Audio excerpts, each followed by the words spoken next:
ಬೆಂಗಳೂರು ನಗರಕ್ಕೆ ಹೊಂದ್ಕೊಂಡಿರ್ತಕ್ಕಂಥ ದೊಡ್ಡಬಳ್ಳಾಪುರ ಈಗ real estate Bengaluru ಉತ್ತರದ ಏನೆಲ್ಲ ಏರ್ಪೋರ್ಟ್ ಬಂದಾದಮೇಲೆ ಡೆವಲಪ್ಮೆಂಟ್ಸ್ ಆಗ್ತಾ ಇದೆಯೋ ಈ ಭಾಗಕ್ಕೆ ಅನೇಕ ಕಂಪ್ನಿಗಳು ಪ್ರಾಜೆಕ್ಟ್ಸು ಎಲ್ಲವೂ ಬಂದು ದೊಡ್ಡಬಳ್ಳಾಪುರನೂ ಸಹ ಈ ಪ್ರದೇಶಕ್ಕೆ ಹೊಂದ್ಕೊಂಡಿದೆ ಅಂತಂದರೆ ತಪ್ಪಾಗಲ್ಲ. ಯಾಕೆ ಅಂತಂದರೆ ರಿಯಲ್ ಎಸ್ಟೇಟ್ ಈ ಭಾಗದಲ್ಲಿ ಇಷ್ಟು ದೊಡ್ಡ ಮಟ್ಟದಲ್ಲಿದೆ ಅಂತಂದರೆ ಅಡಿಗೂ ಚಿನ್ನದ ಬೆಲೆ ಕೋಟಿ ಬೆಲೆಗಳು. ಜೊತೆಗೆ ದೊಡ್ಡಬಳ್ಳಾಪುರ ನಗರಕ್ಕೆ ಹೊಂದ್ಕೊಂಡಿರ್ತಕ್ಕಂತಹ ಬಾಶೆಟ್ಟಹಳ್ಳಿ ಗ್ರಾಮ ಪಂಚಾಯತಿ ವ್ಯಾಪ್ತಿಯಲ್ಲಿ ಇಡೀ ಇಂಡಸ್ಟ್ರಿಯಲ್ ಏರಿಯಾ ಇದೆ. ದೊಡ್ಡ ಪ್ರಾಜೆಕ್ಟ್ಗಳು ಇರೋದರಿಂದ ಇಲ್ಲಿ ಅನೇಕ ಪ್ರಮಾಣದಲ್ಲಿ 100 ಕೋಟಿ ಅಕ್ರಮ ಆಗಿದೆ ಅಂತೇಳಿ ಮಾಜಿ ಗ್ರಾಮ ಪಂಚಾಯತ್ ಸದಸ್ಯರು ಆರೋಪ ಮಾಡ್ತಾಯಿದ್ದಾರೆ. ಅವ್ರ ಆರೋಪ ಏನು ಅಂತ ಕೇಳೋಣ. ಸರ್ ನಮಸ್ತೆ. ಮುಖ್ಯವಾಗಿ ಯಾರ ಆರೋಪ, ಯಾರಿಂದ ಆರೋಪ ಮತ್ತು ಯಾರಿಂದ ಅಕ್ರಮಗಳಾಗಿದೆ ಅನ್ನೋದು ನಿಮ್ಮ ಆರೋಪ? ಸರ್, ಬಾಶೆಟ್ಟಹಳ್ಳಿ ಪಟ್ಟಣ ಪಂಚಾಯತಿ ಫಸ್ಟು ಪಂಚಾಯತಿ ಆಗಿತ್ತು ಸರ್. ಈ 5 ವರ್ಷಗಳ ಹಿಂದೆ ನಾವು ಮೆಂಬರ್ಗಳಾಗಿದ್ದಾಗ 47 ಜನ ಮೆಂಬರ್ ಇದ್ರಿ. ಅವಾಗ ಅಭಿವೃದ್ಧಿ ಮಾಡಿ 47 ಜನ ಮೆಂಬರ್ ಇದ್ದಾಗೂ ಸಹ ಅಭಿವೃದ್ಧಿ ಮಾಡಿ ಅಪ್ಗ್ರೇಡ್ ಆಯಿತು ಸರ್. ಪಟ್ಟಣ ಪಂಚಾಯತಿಗೆ ಅಪ್ಗ್ರೇಡ್ ಆಯಿತು.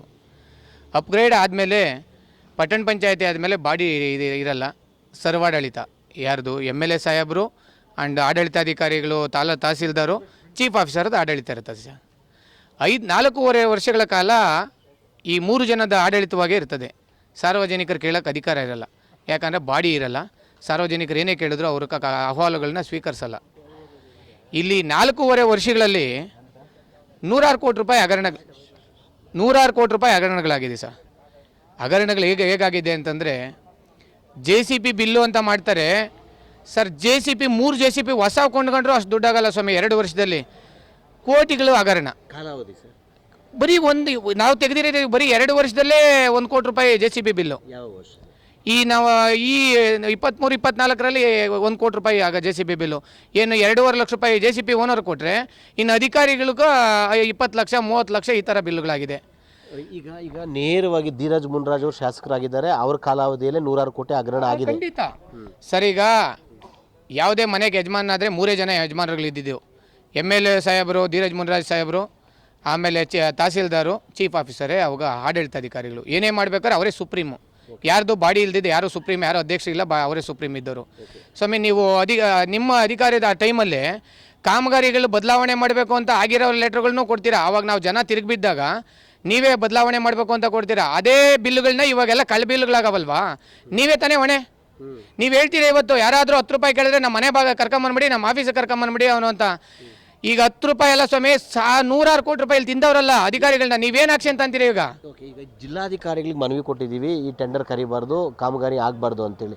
ಜಿಲ್ಲಾಧಿಕಾರಿಗಳು ಮೌನವಾಗಿದ್ದಾರಾ ಅಥವಾ ಇದರಲ್ಲಿ ಅವ್ರದ್ದು ಪಾತ್ರ ಇದೆಯಾ ಅಂತ? ಸರ್, ಜಿಲ್ಲಾಧಿಕಾರಿಗಳಿಗೆ ನಾವು ನಮ್ಮ ಹಳ್ಳಿಗಳ ಭಾಗದಲ್ಲಿ ಕಾಮಗಾರಿಗಳನ್ನ ಸರ್ಕಾರದಿಂದ ನಗರೋತ್ಥಾನ ಬಂದಿರೋವುಗಳು ಕೆಲಸಗಳಾಗಿಲ್ಲ, ಈ ಅರ್ಧಕ್ಕೆ ಬಿಟ್ಬಿಟ್ಟು ಹೋಗಿದ್ದಾರೆ. ನಮ್ಮ ಹಳ್ಳಿಗಳು ಹಾಳಾಗೋಗಿದೆ. ರೋಡುಗಳು ಫೋಟೋ ಈ ಥರ ಎಲ್ಲ ಡಾಕ್ಯುಮೆಂಟ್ ಹಾಕಿ ಇದು ಯಾವುದೇ ಬಿಲ್ ಮಾಡಬಾರ್ದು ಅಂತ ನಾವು ಜಿಲ್ಲಾಧಿಕಾರಿಗಳ ಗಮನಕ್ಕೂ ಕೊಟ್ಟಿದ್ದೀರಿ. ಜಿಲ್ಲಾಧಿಕಾರಿ ಗಮನಕ್ಕೆ ಕೊಟ್ಟರು ಅರ್ಧ ಕೆಲಸ ಮಾಡಿ ಅರ್ಧ ಆಳು ಬಿಟ್ಟು ಹಳ್ಳಗಳು ಬಿದ್ದಿರೋದಕ್ಕೂ ಅರ್ಧ ಕೆಲಸ ಬಿಲ್ ಮಾಡೋಕ್ಕವ್ರೆ. ಇದೇ PD ಸಾಹೇಬ್ರ ಹತ್ರ ಕೇಳಿದಿರಿ, ಜಿಲ್ಲಾಧಿಕಾರಿಗಳಿಗೆ ಲೆಟರ್ಗಳ ಮುಖಾಂತರ ಕೊಟ್ಟಿದ್ದೀರಿ. ಏನೇ ಸಾರ್ವಜನಿಕರು ಕೊಟ್ಟರು ಯಾರೂ ಪರಿಗಣಿಸ್ಕೊಂತೀರೇ ಕೆಲಸ ಮಾಡಿಸಿ ಬಿಲ್ ಮಾಡಿಕೊಟ್ಟಿದ್ದೀರಾ. ಅದೇ ಥರ ಕಳಪೆ ಬಿಲ್ಲುಗಳನ್ನ ಹೆದ್ದಾರಿಯಲ್ಲಿ ಕೆಲಸಗಳು ಮಾಡಿದ್ದೀರಾ.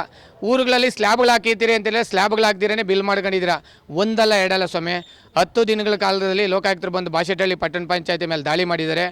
ಒಬ್ಬ 10 ದಿನ ಕಾರ್ಯಕ್ರಮ ಮಾಡೋರು ಅವರು ಅಂತಂದರೆ ಎಷ್ಟು ಆಳವಾಗಿ ಹೋಗಿರ್ತಾರೆ, ಎಷ್ಟು ಇದಾಗಿರ್ತದೆ ಅಂತ ನಿಮಗೆ ಗೊತ್ತಾಗುತ್ತೆ. ಪತ್ತೆಮ ಮಾಡೋದು ಮುಖ್ಯವಾಗಿ ಯಾವ ಯೋಜನೆಗಳಲ್ಲಿ ಎಷ್ಟೆಷ್ಟು ಹಗರಣ ಆಗಿದೆ ಅನ್ನೋಕ್ಕೆ ಸಂಬಂಧಪಟ್ಟ ದಾಖಲೆ ಇದೆ ಸರ್ ನಿಮ್ಮ ಹತ್ರ? ಸರ್, ನಮ್ಮ ಹತ್ರ ಆಲ್ರೆಡಿ ಟೆಂಡರ್ಗಳ ವಿಷಯದಲ್ಲಿ ಕೋಟ್ಯಾಂತರ ರೂಪಾಯಿ ಕೆಲಸಗಳು ಟೆಂಡರ್ಗಳ ಡಾಕ್ಯುಮೆಂಟ್ ನಮ್ಮ ಹತ್ರ ಇದೆ.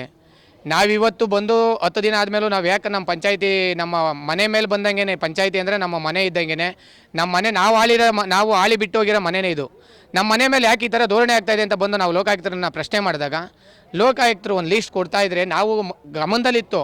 ಅವ್ರು ಲೀಸ್ಟ್ ಕೊಡ್ತಾ ಇರೋದು ನೋಡಿದ್ರೆ ನಮ್ಮ ತಲೆ ತಿರುಗಿ ಬಿದ್ದೋಗ್ಬೇಕು, ಆ ಥರ ಮಾಡಿದ್ದಾರೆ. ಈಗ ನಿರ್ದಿಷ್ಟ ಕಾಲಾವಧಿಯಲ್ಲಿ ಏನೋ 4-5 ವರ್ಷಗಳಲ್ಲಿ ಎಷ್ಟು ಹಗರಣ ಆಗಿರ್ಬೋದು, ಎಷ್ಟು ಕೋಟಿ ಲಂಚ ರೂಪದಲ್ಲಿ ವರ್ಗಾವಣೆ ಆಗಿದೆ ಸರ್? ಮಿನಿಮಮ್ಮು ನಮ್ಮ ಆಡಳಿತದ ಒಳಗಡೆ ಕೆಲಸ ಮಾಡ್ತಾ ಇರೋದ ನರಸಿಂಹಮೂರ್ತಿಯವರಾಗಲಿ, ಉಮಾಶಂಕರ್ ಅವರಾಗಲಿ, ಸಿಂಧು ಅಂತ ಒಬ್ಬ ಹುಡುಗಿ ಈ ಥರ ಇದು. ಆಮೇಲೆ ನಮ್ಮ ಅಕೌಂಟ್ಸು ಇದ್ದಾರೆ, ಅವರು ಮಿಲ್ಟ್ರಿ ಮ್ಯಾನ್ ಅಂತೆ, ಅವರು ದಕ್ಷ ಆಡಳಿತಗಾರನು.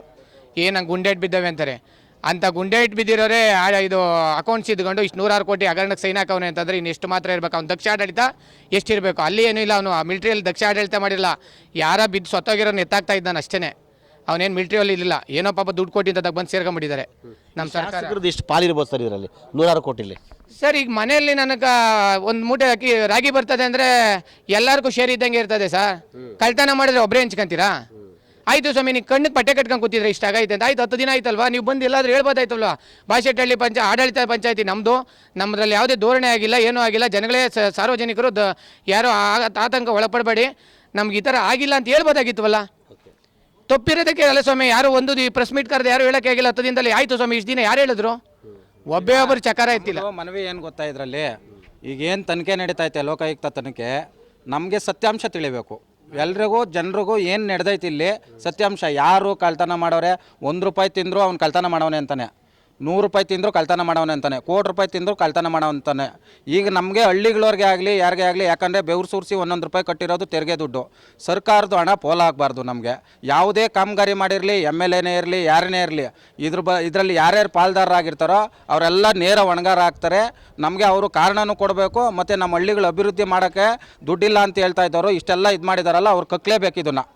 ಈ ಅಧಿಕಾರಿಗಳು ನಮಗೆ ಮಾಹಿತಿ ನೀಡ್ಬಿಟ್ಟು ಹೋಗಲೇಬೇಕು, ಎಲ್ಲ ಜನರಿಗೂ ಸತ್ಯಾಂಶ ತಿಳಿಲೇಬೇಕು. ಅಣ್ಣ ನಿಮ್ಮ ನೋವೇನು? ಒಂದು ಕುಡಿಯೋಕೆ ನೀರು ಕೇಳಿದ್ರೆ ದನ ಕರುಗಳು 15ರಿಂದ 20 ದನ 25 ದನ ಅವೆ. ಆ ನೀರು ಕೇಳಿದ್ರೆ 4 ಸತಿ ಬಂದು ಅರ್ಜಿ ಕೊಟ್ಟಿದ್ದೀನಿ. ನಿಮ್ಮ ನೋವನ್ನು ಈಡೇರಿಸಿಲ್ಲ? 4 ಸತಿ 4-5 ವರ್ಷದಿಂದ 4-5 ಸಲ ಬಂದು ಅರ್ಜಿ ಕೊಟ್ಟು ಇದು ಮಾಡಿ ಏನೇ ಮಾಡಿದ್ರೇನು ಆ ಒಂದು ಪೈಪ್ಲೈನ್ ಚೇಂಜ್ ಮಾಡಿಕೊಡೋಕ್ಕಾಗಿಲ್ಲ. ನೀರು ಕುಡಿಯೋಕೆ ನೀರು ಕೊಡ್ತಾ ಇಲ್ಲ. ಈಗಾಗಲೇ ನಗರದ ಅಂದರೆ ಬೆಂಗಳೂರು ದೊಡ್ಡಬಳ್ಳಾಪುರ ನಗರದ ಕೊಳಚೆ ನೀರು, ಆ ಕೊಳಚೆ ನೀರಿಗೆ ಕೈಗಾರಿಕಾ ತ್ಯಾಜ್ಯ ಎಲ್ಲ ಮಿಶ್ರಣ ಆಗಿ ಜನರು ಕುಡಿಯೋಕ್ಕೆ ನೀರಿಲ್ಲದೆ ಪರದಾಡ್ತಾ ಇದ್ದಾರೆ, ಹೋರಾಟಗಳು ಮಾಡ್ತಾ ಇದ್ದಾರೆ.